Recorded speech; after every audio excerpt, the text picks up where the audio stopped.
Hi, thanks. That was great. I should say that I had no idea I was headlining until about an hour ago. So this is probably a huge mistake, but let's all just do it together. It'll be great. It'll be great.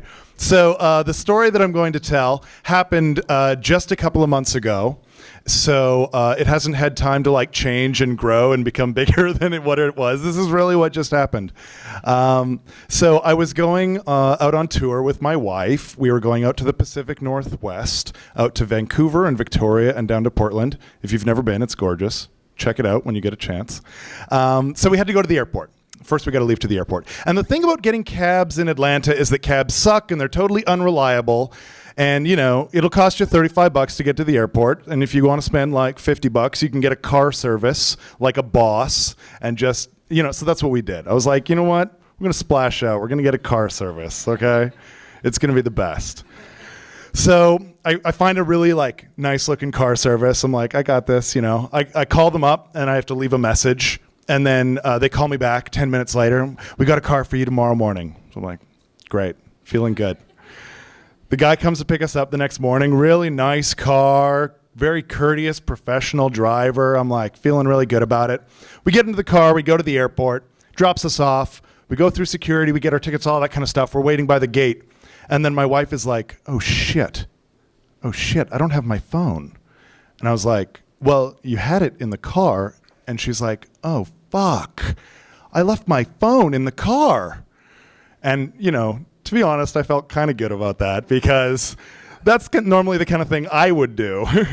But in this case, I get to be a hero because I have a phone. So I'm going to be able to take care of us for the whole trip. Don't worry, I got this. So I'm like, also, the guy called me when he came to pick us up, so I got his number. So I'm like, don't worry, I got this, check this out. Call the guy, I'm like, hey, is my wife's phone in your car? Yeah? Oh, don't worry, he's got the phone, okay. Yeah, we're gonna be back in like 2 weeks. Can we get the phone then? Yeah? See, no problem. See? That's right. So we go off on our trip and I'm the only one with a phone. We go all the way out to Vancouver, have a great time, do some shows out there. Go out to Victoria and visit with some of my family. And they took us to these like beautiful waterfalls and streams and stuff like that. And I'm an Instagram whore, so I was like climbing out on the cliffs to get sweet Instagram pictures of the waterfall. And then I dropped my phone into the waterfall. And I'm like, oh shit! So I kind of scramble down and I can't reach it. And there was a guy taking pictures of the waterfall and he had a big tripod. So he came over and we used the tripod to fish my phone out of the stream. But it was too late. It was fucked. It was just totally drenched in water. Not gonna do anything for the rest of the trip. So now we have no phones. So then we go to Portland, and it was actually kind of nice being in Portland with no phones because it's kind of a hipster town, and we got to just walk around and drink beers and play video games and drink coffee and have fun and not be connected to the rest of the world. It was great. Then we go back home, and the first thing I got to do is get a new phone. So I do, and it's like crazy expensive, and it's criminal. But then I've got my new phone, so I try to call the driver, like we're back, but it goes straight to voicemail, and his voicemail's full. So I was like, all right. He was a respectable guy. I'm sure it's going to be fine. So try him again the next day. Nothing. So I'm like, all right. So I'm going to call the car service and be like, hey, car service, this guy has our phone. He said we could get it. He's not answering. Put me in touch. They're a pro service. Don't worry, baby. We're going to get this taken care of. Another day goes by. We haven't heard a thing, right? So now I'm starting to get pissed off, right? I'm like, I paid the extra $15 for a car service. The least they can do is help me get my phone back. So I leave another message. Hey, you know, seriously, I really want to get this phone back. So if you could just hook me up with this guy, that'd be great.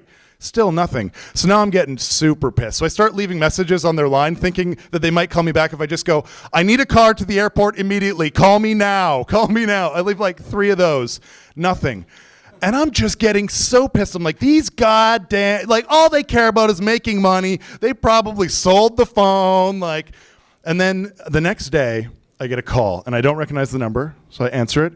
It's like, hello, is this Kevin? I'm like, yeah, this is Kevin. Are you my guy? Is this, I forget his name, Sasha or something, you know? He's like, yes, it's me. I'm like, oh, great. We need to get our phone back. And he's like, okay, yeah, I was in a car accident. And so you can either come get it at the hospital or I'll get somebody to take it to you. And I was like, yeah, okay, we'll get it from the hospital. And then I hang up, and I'm like, I'm still being shitty about it. I'm thinking like, when were you in a car accident? Like today, yesterday? Because I've been back for 3 days, dude. Like, when exactly were you in this car accident? But anyways, it doesn't matter. I want to go get the phone. So we hop into the car, we drive to the hospital, and it's packed. It's really hard to park. So Amber just goes, I'll circle the block. You run in and get the phone. I'm like, okay. So I hop out, run into the hospital, and kind of looking around, how do I find it? I go up, ask some people. I kind of get lost, go up the elevator. It's taking longer than it should. Everything feels weird and urgent in a hospital, Nothing's normal in there. Finally, I get to the room number that I was given. I'm like, okay, this is the room. Open it up, and I see his whole family is like gathered around his bed, like 6, 7 people. And they like turn to look at me like, who's coming in here? This like white dude with a big red beard is like, why is he coming? But he's like, Kevin, come. And they like part the ways that I come through. I'm like, okay. And he's like, here's the phone. And I'm like, cool, thanks, man. I hope you feel better. And he's like, wait. He's like, this phone saved my life. I'm like, cool, see you later. Wait, what? I'm like, did you just say this phone saved your life? And he's like, yes. When we were in the accident, my phone was broken, and I used that phone to call 911. And I was like, wow. Don't worry about the minutes. Like, that's cool. You don't owe us anything for it. It's all good. So that's the story of our lost and found counter with our phone.